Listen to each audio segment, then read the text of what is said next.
En tout état de cause, même si les Juifs du monde entier ont une même origine, ils auront évolué différemment, très différemment, selon les lieux où ils se trouvaient. Ils se sont adaptés très différemment, très diversement. Par conséquent, il est de revenir à un point origine, à quelque chose d'absurde et d'insensé. Insensé dans tous les sens du terme. Ça ne fait pas sens, et dans quel sens ça va?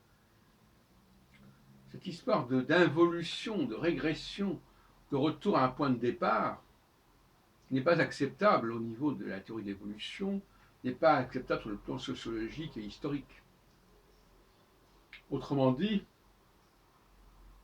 c'est comme une langue qui a pu changer de nature selon les pays, par exemple, je sais pas, la diversité entre les langues latines, la diversité entre les langues germaniques, la diversité entre les langues slaves, la diversité entre les langues sémitiques, etc., montre bien qu'à un moment donné, il n'est plus question de revenir à un point de départ, sinon d'un point de vue scientifique, mais certainement pas d'un point de vue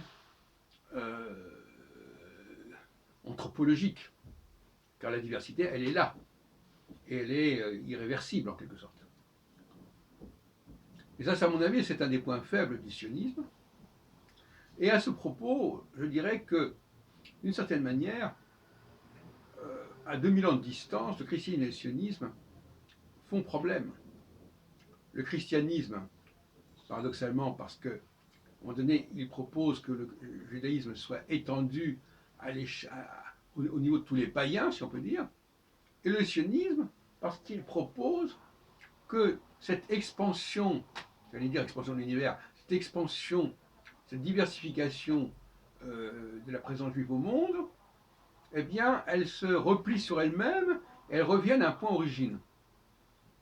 Ce qui produit d'ailleurs un déracinement de tous ces juifs qui étaient intégrés dans leurs différents milieux et qui vont se retrouver côte à côte, les uns sur les autres, dans un endroit d'ailleurs très concentrationnaire, on pourrait presque dire, sinon carcéral.